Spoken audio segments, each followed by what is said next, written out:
트로트 가수 김호중 씨가 최근에 음주운전 뺑소니 혐의로 구속이 되었습니다. 그는 영화 파파로티의 실제 주인공이기도 하고 성악을 전공했는데 트로트 가수로 전향을 해서 큰 인기를 누리고 있었습니다. 그는 계속 혐의를 부인하고 콘서트를 이제 진행했다가 이제 범죄 증거가 나오면서 이제 자백을 했습니다. 근데 좀 이게 충격이 된 건 뭐냐면 그런 기독교 방송에서 간증을 했을 정도로 되게 신실한 크리스천으로 알려졌었기 때문입니다. 여러 가지 이제 신문 기사들을 보니까 그런 매니저에게 매니저가 죄를 지은 것처럼 자백하도록 요청하기도 했고, 그 매니저의 증언을 보게 되면 그는 술을 굉장히 좋아하고 또 술을 마시면 굉장히 과격해지는 그런 행동을 보였다는 거예요. 인기가 올라가고 돈도 많이 벌고 어떻게 그런 과정에서 어떻게 보면 신앙으로 자기를 좀 통제하고 좀 절제했어야 되는데 자기가 이렇게 서서히 무너져가고 있다는 사실을 또 아마 인식하지 못했을 것이고, 이런 문제에 직면했을 때 어떻게 보면 굉장히 연약한 모습을 보이면서 부끄러운, 수치스러운 그런 상황을 맞이하게 됐다는 거예요. 사실 인간은 연약한 존재 아닙니까? 제가 지난주에도 말씀드렸던 것처럼 우리가 연약하기 때문에 우리는 하나님을 향해서 주목해서 집중하는 그런 것이 필요한데, 사실 우리가 현실에서 보면 하나님과 밀도 깊은 그런 교제를 나누는 것이 쉽지가 않습니다. 그러다 보니까 우리가 어떤 어려운 상황을 이렇게 맞이하게 되면 이렇게 갑작스럽게 영적으로 무너지는 경험을 하게 된다는 거예요. 오늘 본문의 제자들도 마찬가지거든요. 마태복음 17장 17절, 예수께서 대답하여 이르시되 믿음이 없고 패역한 세대여, 내가 얼마나 너희와 함께 있으며 얼마나 너희에게 참으리요, 그를 이리로 데려오라 하시니라. 이 상황이 있거든요. 예수님께서 베드로와 야고보와 요한을 데리고 산으로 기도하러 가셨습니다. 남은 9명의 제자는 산 밑에 있었거든요. 근데 어떤 사람이 귀신이 들려서 간절로 고생하는 자녀를 제자들에게 데리고 온 거예요. 근데 제자들이 그 귀신을 내쫓지 못했습니다. 예수님께서 산으로 내려오셔서 이 상황을 보고 이 제자들에게 하신 말씀이거든요. 믿음이 없고 패역한 세대요. 여러분, 제자들은 믿음이 있는 존재잖아요. 믿음이 있잖아요. 근데 예수님께서 제자들 향해서 믿음이 없고 패역한 세대라고 어떻게 보면 굉장히 강한 표현을 사용하셨거든요. 이게 무슨 말씀일까요? 문자적 의미로 너희는 믿음이 실제 없고 신앙도 없는 상태라고 말씀하시기보다는 너희는 믿음이 없는 이스라엘 백성들과 차이가 없구나, 오늘날로 말한다면 믿음이 없는 세상 사람들과 차이가 없구나, 그런 의미로 말씀을 하신 것 같습니다. 제자들은 우리가 계속 살펴봤던 것처럼 어떤 깨달음이나 변화가 더딥니다. 근데 여러분, 사역 초기에 이 정도는 아니었거든요. 제자들이 귀신도 내쫓고 병자도 고치고 예수님께서 요구하시는 사역을 해냈단 말이에요. 근데 언제부턴가 제자들이 예수님이 요구하는 사역을 수행하지 못한다는 거예요. 우리가 제자들의 어떤 예수님의 정체성에 대해서는 계속 이해하지 못하고 깨닫지 못해서 혼란스러워하긴 하긴 했지만 사역을 못하진 않았거든요. 근데 오늘 본문에서 예수님의 요구하셨던 그런 사역들을 수행을 못한다는 겁니다. 제자들의 믿음은 사역 초기보다 어떻게 보면 훨씬 더 약해진 것 같습니다. 그럼 제자들은 왜 이렇게 믿음이 연약해졌을까요? 그 이유는 무엇일까요? 우리가 이것을 아는 게 왜 중요하냐면 우리도 믿음이 약해질 때가 있지 않습니까? 그런데 이 제자들의 모습을 통해서 왜 우리 믿음이 약해지고 어떻게 하면 우리 믿음을 다시 회복할 수 있는지를 오늘 본문을 통해서 살펴보기를 원합니다. 믿음이 약해지는 원인이 한 두 가지가 있는데 첫 번째를 보겠습니다. 불안과 걱정에 관한 잘못된 대처입니다. 불안과 걱정에 관한 잘못된 대처. 여러분, 그 당시에 제자들이 랍비에게 보통 가서 자기를 제자로 받아달라고 요청하고 랍비가 허락을 하면 제자가 됐거든요.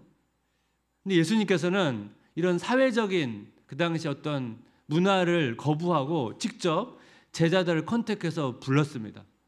그 제자들의 입장에서는 아마 본인이 누군가의 제자가 될 정도, 그 정도의 어떤 준비가 되지 않았기 때문에 그런 생각도 아마 못했을 거고, 근데 예수님께 친히 제자로 부르시니까요. 그 당시 예수님이 어떤 떠오르는 랍비로서의 모습을 가졌기 때문에 내 인생을 걸만하다. 그래서 자기 인생을 어떻게 보면 내려놓고 예수님의 제자가 됐습니다. 근데 예수님의 제자가 돼 보니까 이 제자의 삶이 생각보다 녹록치가 않습니다. 지난번에도 계속 말씀드렸던 것처럼 종교 지도자들이 계속 예수님을 반대하고 비난하고 공격을 했습니다. 제자들이 여러분 왜 예수님의 부르심에 반응했겠습니까? 예수님이 나중에 권력을 잡으면 자기들에게 어떤 명예와 특권을 누릴 수 있겠다는 그런 기대감으로 그런 결정을 했는데, 이 종교 지도자들이 예수님을 인정하고 지지하는 게 아니고 계속 반대하고 공격하다 보니까 아마 제자들도 이렇게 마음속으로 혼란이 있었을 것입니다. 근데 게다가 예수님께서 지난 말씀에서 자기가 고난을 받고 이제 죽을 거라는 거예요. 아마 제자들한테는 이 예수님의 말씀이 굉장히 불안과 걱정을 가져오게 했을 겁니다. 산 위에 따라간 3명의 제자는 하나님의 영광을 맛보면서 어떻게 보면 그런 불안과 걱정을 떨쳐버릴 수 있었을지 모르겠지만, 이 산 밑에 있는 9명의 제자는 여러분 얼마나 마음에 불안과 걱정이 많았겠습니까? 의기소침해 있었을 것입니다. 그런 상황에서 어떤 사람이 귀신 들린 자녀를 데리고 온 거예요. 그러니까 제자들이 영적으로 충만한 상태가 아니고 불안과 걱정이 많고 의기소침한 그런 상태에서 이 사건을 맞이한 거예요. 인생에 장애물이 생기고 어떤 기대감이 상실될 때 불안, 걱정이 찾아오죠. 근데 불안과 걱정 자체가 신앙생활에서 무조건 나쁜 건 아닙니다. 불안과 걱정은 우리의 상황을, 우리 내면을 보여주고 우리 자신을 돌아보게 하거든요. 그래서 불안과 걱정은 믿음을 강화하기도 하고 반대로 믿음을 약화하기도 합니다. 그럼 어떤 상황에서 여러분 불안과 걱정이 믿음을 약화시키겠습니까? 어떤 장애물이 왔을 때 이 장애물을 넘을 수 없겠구나. 내가 기대했던 것을 내가 얻을 수 없겠구나. 그럼 당연히 불안과 걱정이 오고 이것이 계속 증폭되면 낙심과 절망에 찾아오고, 이런 상황에서는 믿음이라는 것이 작동되기 어렵다는 거예요. 여러분 제자들이 왜 믿음이 약화됐을까요? 그동안에는 장애물이 있어도 예수님이 계셨단 말이에요. 예수님이 도와주셔서 그 장애물을 넘었거든요. 근데 예수님께서 자신이 죽는다고 이제 말씀을 하시다 보니까 제자들 얼마나 막막하겠습니까? 예수님 없이 어떻게 사역을 하지? 낙심이 오고 절망이 오고 제자들한테 믿음이 작동되지 않는다는 거예요. 여러분 한번 생각해 보십시오. 우리는 불안과 걱정이 찾아올 때 어떻게 반응하고 있는가? 어떻게 해결하고 있는가? 많은 경우에 이 불안과 걱정의 근본적인 문제를 해결하기보다는 표면적인 증상을 해결하는 방식으로 우리가 반응을 합니다. 현대인들이 불안과 걱정이 찾아올 때 많이 선택하는 게 뭐냐면 소비입니다. 소비.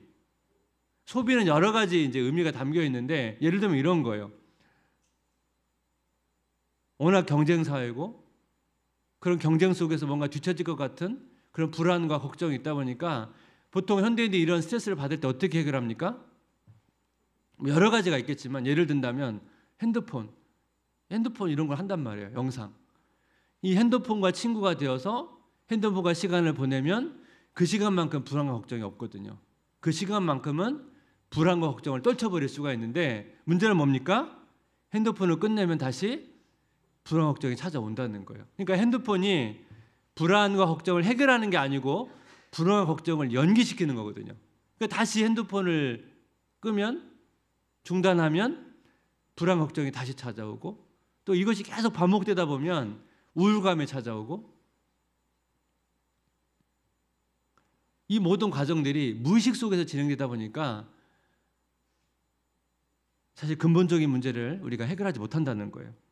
사람은 누구나 소비의 욕구가 있거든요. 그래서 사실 소비를 해야 되잖아요.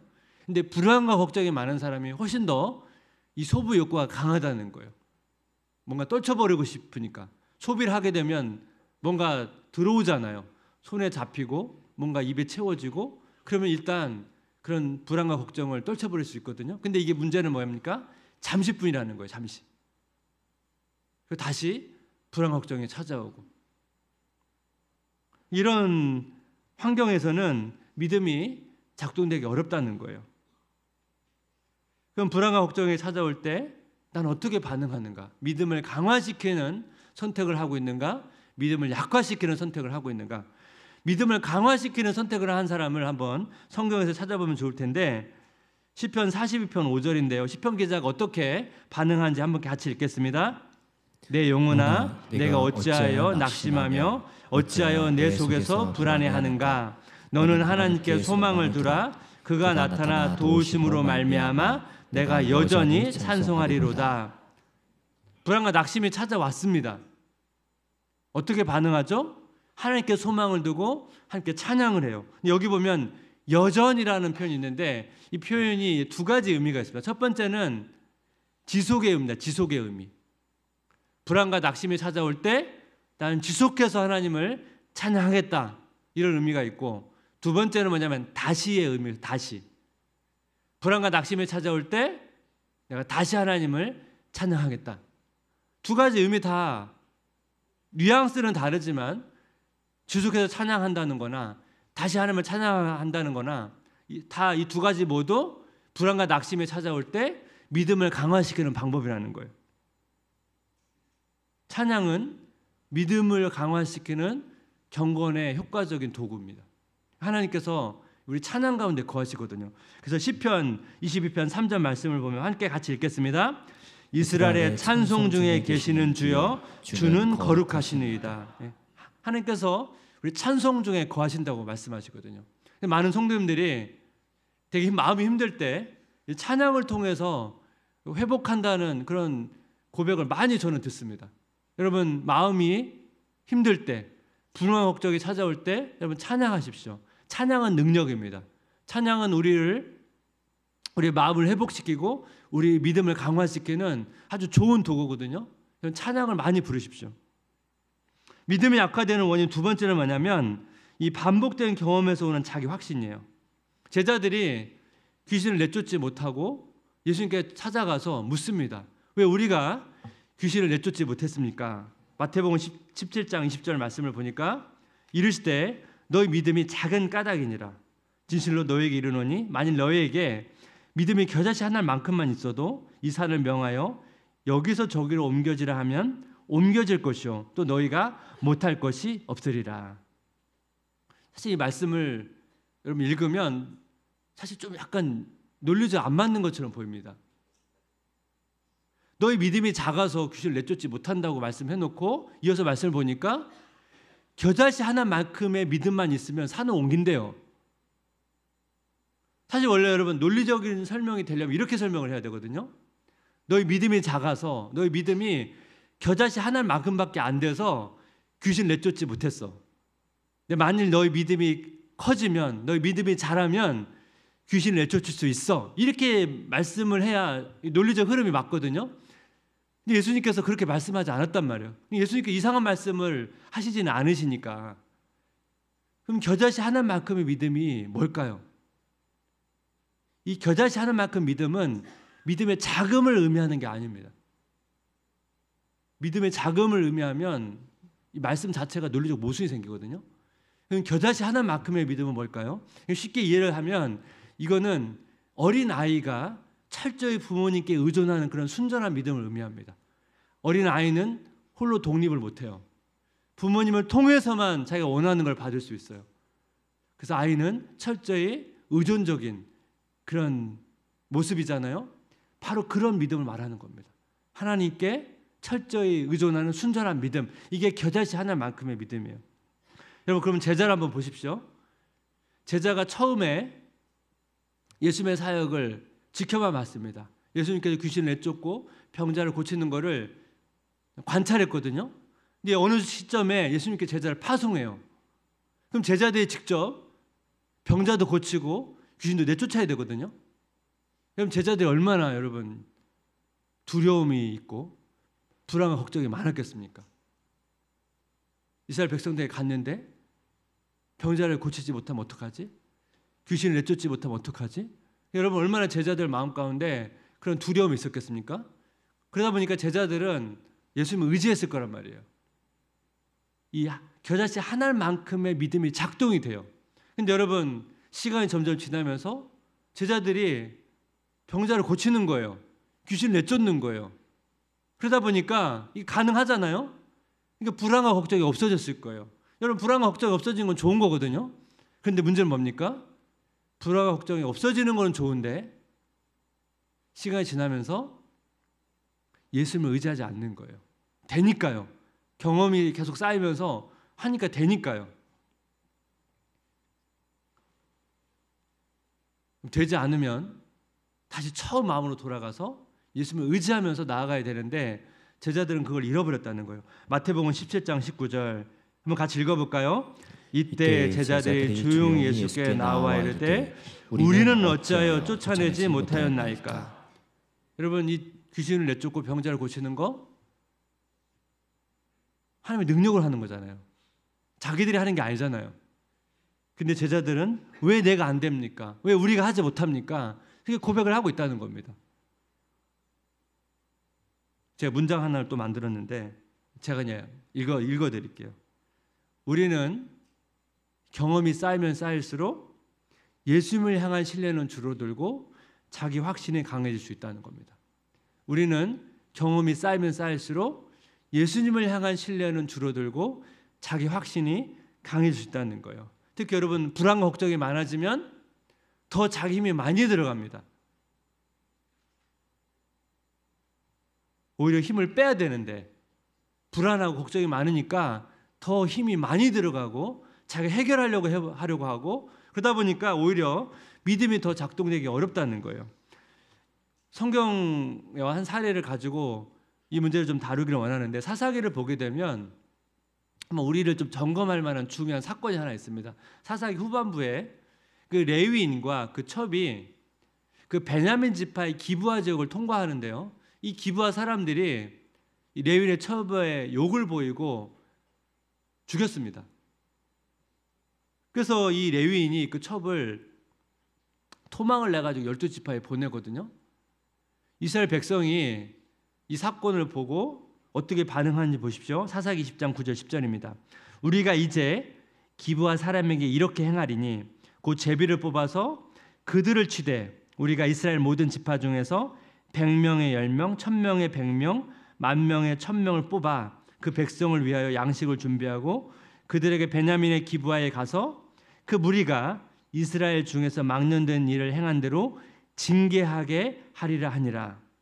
이스라엘 백성이 어떻게 결정을 했습니까? 레위인의 이야기를 듣고 이 베냐민 지파를 징계하기로 결정합니다. 그래서 찾아가서 그 기브아 사람들을 내어놓으라고 얘기를 하거든요.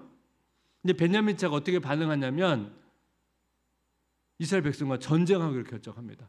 그래서 이스라엘 백성과 이제 베냐민 지파 간의 전쟁이 이제 일어나는데 이스라엘 백성이 전쟁을 진행하는 과정에서 하나님께 묻습니다. 사사기 20장 17절 18절인데 한번 같이 읽겠습니다. 베냐민 자손 외에 이스라엘 사람으로서 칼을 빼는 자의 수는 40만 명이니 다 전사라. 이스라엘 자손이 일어나 베들에 올라가서 하나님께 여쭈어 이르되 우리 중에 누가 먼저 올라가서 베냐민 자손과 싸우리까 하니 여호와께서 말씀하시되 유다가 먼저 갈지니라 하시니라. 이스라엘 지파가 베냐민 지파 싸우려고 모인 사람이 40만 명, 너무 많지 않습니까? 그러다 보니까 물어요.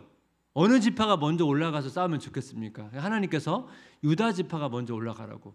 근데 여러분 제가 오늘 말씀을 보여드리지 않지만 결과 어떻게 되냐면 이스라엘 지파가 베냐민 지파 앞에 대패를 합니다. 2번이나 대패를 해요. 그럼 여러분 이 상황을 한번 생각해 보면 만약에 이스라엘 백성이 하나님께 묻지 않고 이 전쟁을 수행했다면 이해가 되잖아요. 전쟁할 때 묻고 했어야 승리할 텐데 묻지 않았으니까 대패했겠지.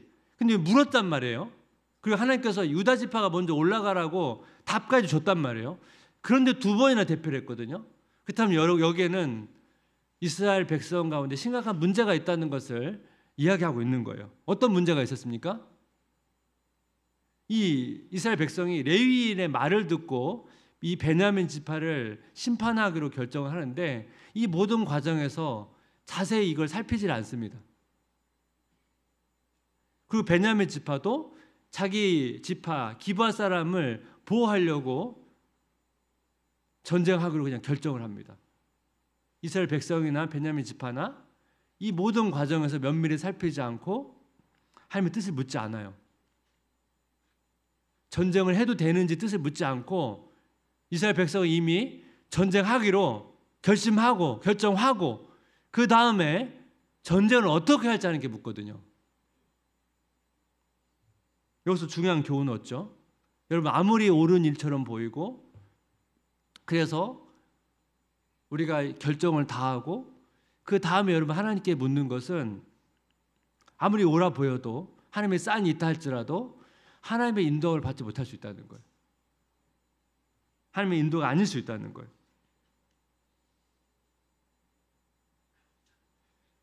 그 선택 설계자들이라고 하는 책을 보게 되면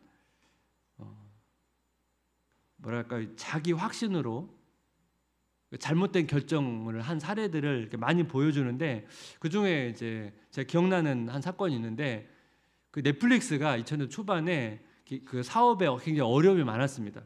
근데 그 당시에 이제 블록버스터라고 하는 회사는 그 DVD 대여로 큰 영업의 수익을 누리고 있었거든요. 그래서 넷플릭스 경영진이 그 블록버스터 경영진에 찾아가가지고 자기 회사를 이제 인수하고 그 넷플릭스 팀이 그 블록버스터 그 회사 안에 한 사업팀으로 좀 흡수해달라고 요청을 합니다. 근데 이 블록버스터 경영진이 비웃으면서 거의 쫓아내다시피 했거든요. 근데 여러분 이후의 상황을 다 아시죠? 요즘에 누가 DVD를 대여해서 봅니까? 블록버스터는 파산을 했고요. 넷플릭스는 지금 거의 OTT 시장에 거의 독주하고 있거든요. 그럼 블록버스터 이 경영진은 왜 이런 판단을 했을까요? 자신의 판단과 경험을 너무 높게 평가했다는 거예요. 주로 이렇게 성공한 경영진들이 이런 판단을 하기가 쉬운데요. 꼭 성공한 사람들만 이런 게 아니에요. 그 책 내용 중에 미국 인종 88%는 하위 50% 운전자보다 자신이 더 안전하게 운전한다고 생각한대요. 그리고 미국 인종 60%는 자기 운전 실력이 상위 20% 안에 든다고 생각한대요. 한국인도 비슷할 거예요 아마. 이게 무슨 얘기를 하고 있는 겁니까? 사람들은 뭐 열등감 있는 사람도 있지만 자기가 가지고 있는 어떤 객관적 기준보다 훨씬 더 높게 자신을 평가한다는 거예요. 이것이 인간이 가지고 있는 기본적인 모습이라는 겁니다. 그리고 이런 자기 자신에 대한 확신, 자기 자신에 대한 과장된 신뢰, 이런 인간의 모습 속에서는 이 믿음이라는 게 잘 자라기 어렵다는 거예요. 하나님께 맡기는 것이 쉽지 않다는 거예요. 여러분 종합해 보면 제자들이 왜 믿음이 약해졌습니까? 불안과 걱정이 찾아올 때 그걸 잘 대처하지 못했고 계속 경험이 쌓여가면서 하나님을 신뢰하기보다는 자기 자신을 신뢰했다는 겁니다. 그럼 어떻게 하면 우리는 이 하나님을 바라보고 하나님을 의지할 수 있을까요? 무엇이 이러한 믿음을 회복시키는 키가 될까요? 제가 이것을 묵상하다가 한 주간 동안 제 마음 가운데 계속 머물렀던 하나의 스토리가 있습니다. 그 피아니스트 임윤찬이라는 어떻게 보면 지금은 젊은 피아니스트가 있는데요. 그가 18세 때 2022년도에 반 클로이번 국제 피아노 콩쿠르에서 최연소 우승을 했습니다. 그는 예선과 결선에서 그 피아니스트들이 가장 연주하기 힘들다는 리스트와 라흐마니노프의 곡을 연주를 했는데요. 그 서울대 작곡가 그 민웅구 교수의 글을 보니까 그 쇼팽과 리스트를 비교한 내용이 있는데요. 이 쇼팽과 리스트가 그 당시 굉장히 뛰어난 피아노 연주자였대요. 근데 이 리스트는 뭐 그 당시에 뭐 폭발적인 인기를 누릴 정도로 그 피아노 연주를 잘했고 쇼팽도 피아노 연주를 잘하긴 했지만 리스트 정도는 아니었나 봐요.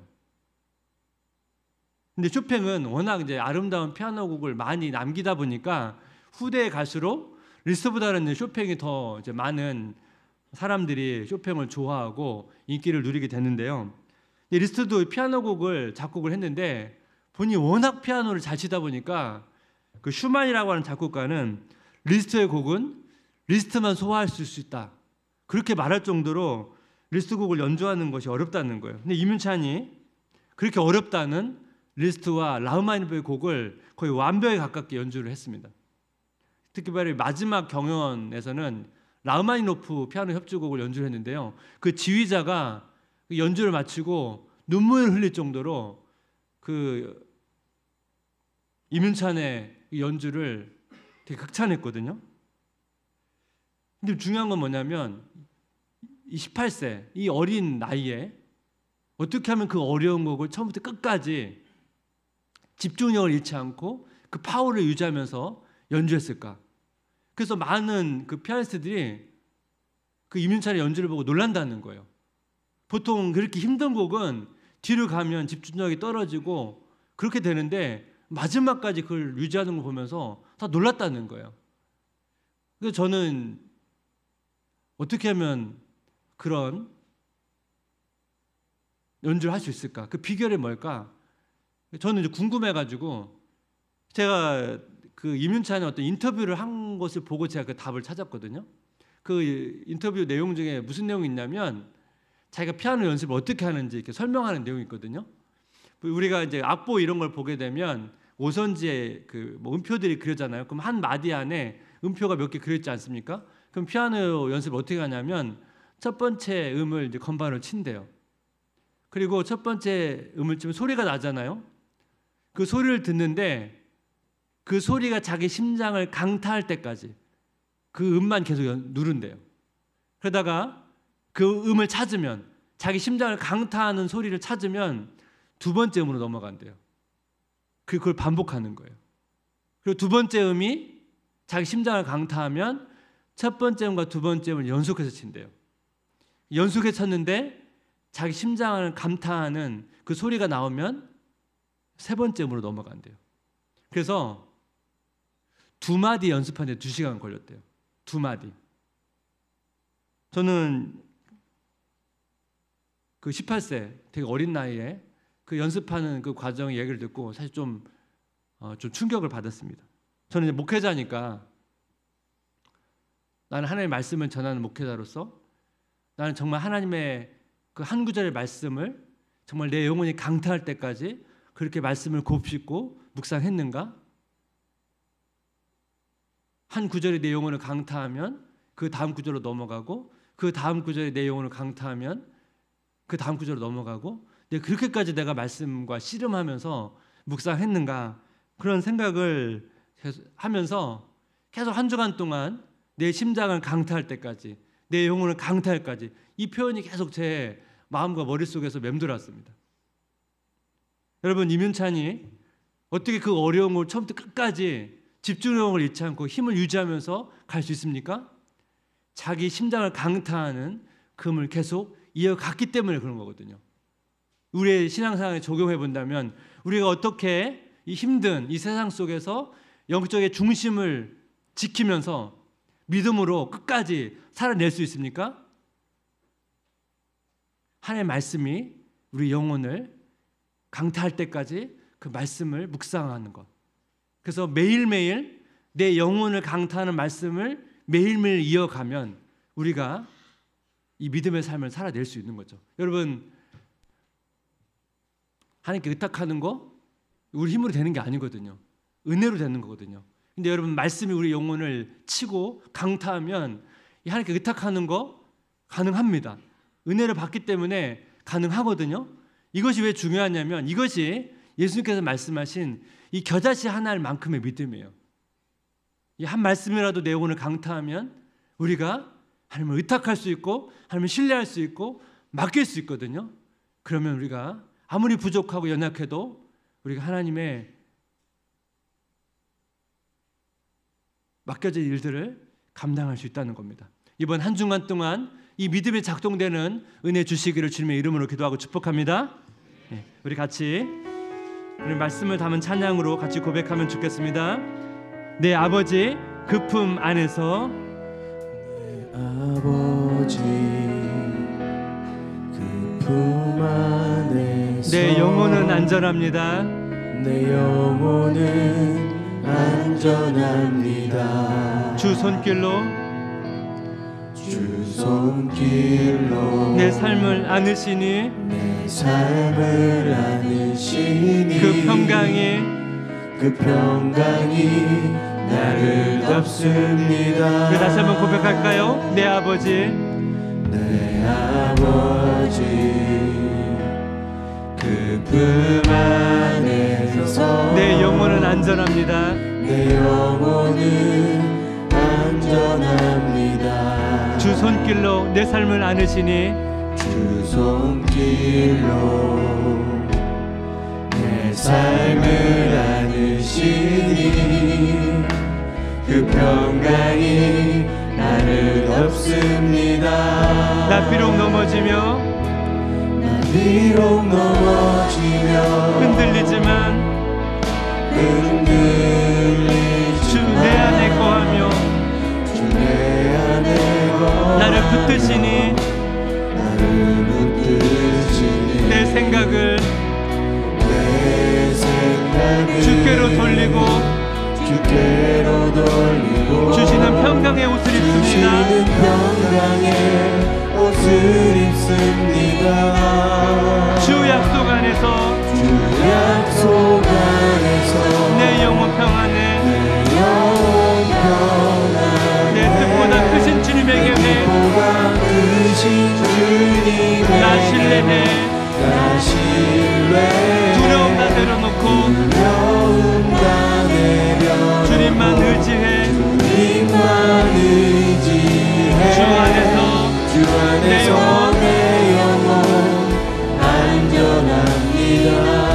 내 아버지 그 품 안에서 내 아버지 그 품 안에서 내 영혼은 안전합니다.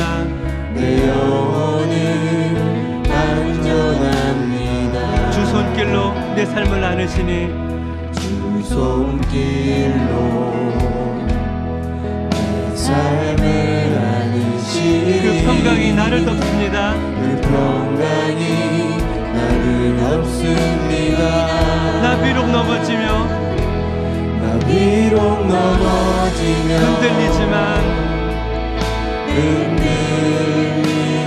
주 내 안에 거하며 주 내 안에 거하며 나를 붙드시니 나를 붙드시니 내 생각을 내 생각을 주께로 돌리고 주시는 평강의 옷을 입습니다. 주시는 평강의 옷을 입습니다. 주 약속 안에서 주 약속 안에서 내 영혼 평안에 내 영혼 평안에 내 뜻보다 크신 주님에게 보다 크신 주님에게 나 신뢰해 나 신뢰해 두려움 다 내려놓고 두려움 다 내려놓고 주님만 의지해 주님만 의지해 주 안에서 내 영혼 주 안에서 내 영혼 안전합니다. 안전합니다. 주 약속 안에서 주 약속 안에서 내 영혼 평안에 내 영혼 평안에 내 뜻보다 크신 주님에게 보다 크신 주님에게 나 신뢰해 나 신뢰해 두려움 다 내려놓고 두려움 다 내려놓고 주님만 의지해 주님만 의지해 주 안에서 내 영혼 주 안에서 내 안전합니다. 안전합니다. 우리 시간 우리 한 주간의 삶을 돌아보며 같이 기도했으면 좋겠습니다. 우리는 불안과 걱정이 찾아올 때 나는 어떻게 반응하고 있는가?